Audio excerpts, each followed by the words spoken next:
Okay, got that, Sonia. Thanks very much for the updates coming through. We have Prakash Diwan joining in. Prakash, good afternoon. Great to have you on the show as always.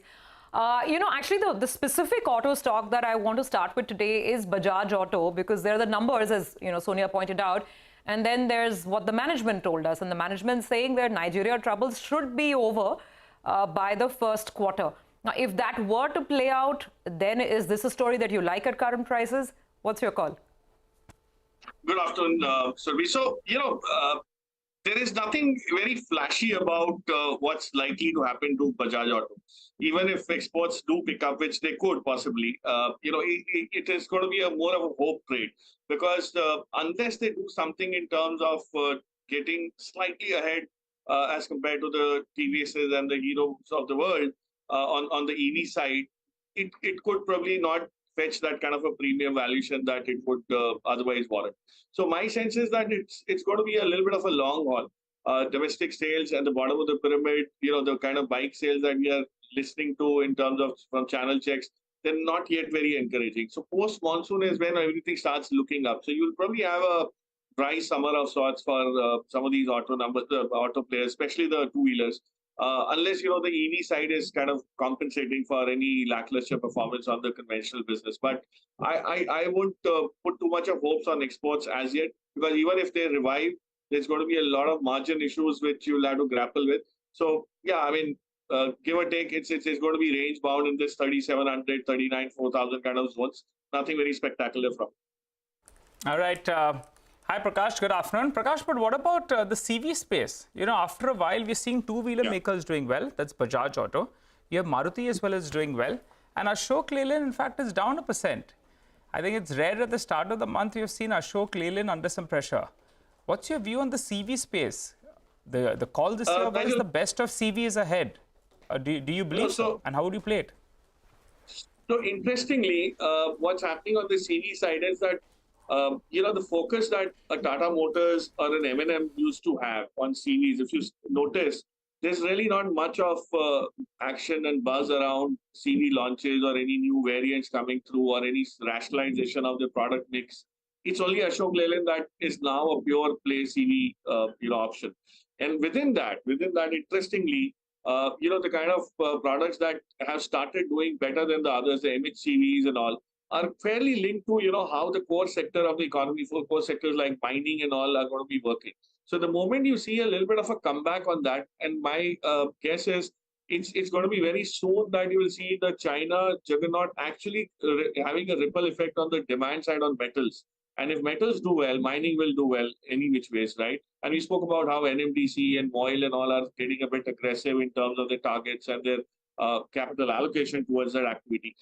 Ashok Leyland will definitely be a very big beneficiary of that. The other thing is road construction, the way it's going, Nigel, it's crashed travel time, end to end on the logistics side from a lot of, for a lot of players, which means that you have, far better utilization levels if you're a fleet operator. And that's one of the reasons why replacement has not been so active or so vibrant. And that could change once you have far bigger networks and the kind of GDP numbers reflecting that growth in exports and transport of goods. So I think overall, what takes away the sheen from an Ashok Leyland or the CV sector as a whole is going to be compensated by new vectors that will come in. So net will probably still be positive.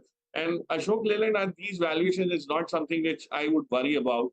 It's not, you're not overpaying for it, and it's probably the best way to ride the linear growth in CV sales as things look up, as I said, let's say in the next 3 months, if not immediately. So give it 1 quarter, and I think it could come back to that. It'll get its mojo back. I don't see any reason why it should not make newer highs in this year itself. All right. Thanks for that, Prakash. Well, it's a good time to welcome Prashant as well, who joins us on the show. Hi, Prashant.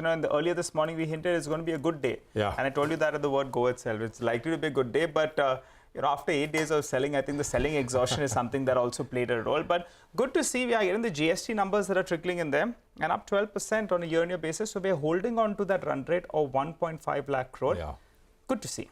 I mean, and that is important, Nigel, after the pretty poor GDP numbers, right? Yeah. I mean, we're talking about macro numbers, and GDP numbers were below what were the consensus expectations, which itself was not very great to start with. but then they were even worse than that. But this is a good day on the screen. And things are looking pretty healthy all over. Market breadth, I mean, you look at the banks, you look at the broader markets, it's pretty good. The GSE numbers at the bottom of the screen, 1.49 lakh crores, and that is about 12% higher year on year, as Nigel pointed out. For 12, above 1.4 lakh crores for 12 straight months now. So that's some kind of a record. I mean, obviously it's a record because the taxation regime has not been around for that long. But this is, I think, the longest stretch that we've had at this strong numbers. 160 points, I think, on the Nifty, 17,463 odd is where we are at. I don't know if you asked Prakash, guys, a question on the markets themselves near term. Prakash, are we in for a bit of a short-term reprieve? What's your sense? Oh, absolutely. I mean, I've been advocating that, Prashant, for almost a week now, given the texture of the market, the weakness that we saw. You know, when we were actually above 1800, everybody was anticipating a breakout. And you remember how we started sliding down all the way to 17,250, 17,300. And that's exactly what markets do. They never oblige with what you expect or what you'd love to see. And right now, the situation is such that we really don't have any great triggers. But if you start anticipating a normal monsoon, you start anticipating that you've reached a level of GDP dip, which probably is going to be the bottom for at least this financial year, and then things could slightly be better year on. There's no reason why a lot of money will not start chasing some great value which is available. And remember, even while Jan and Feb have been very brutal on the markets, there are still a lot of nifty stocks which have made newer highs. You know, if you look at, somebody had shared a very interesting anecdote about 31st December values and 28th February values, and they are higher for 21 of the 50 stocks. It's only the high PE stocks, Prashant, which have actually got a hammer, and that is something which is healthy for the market.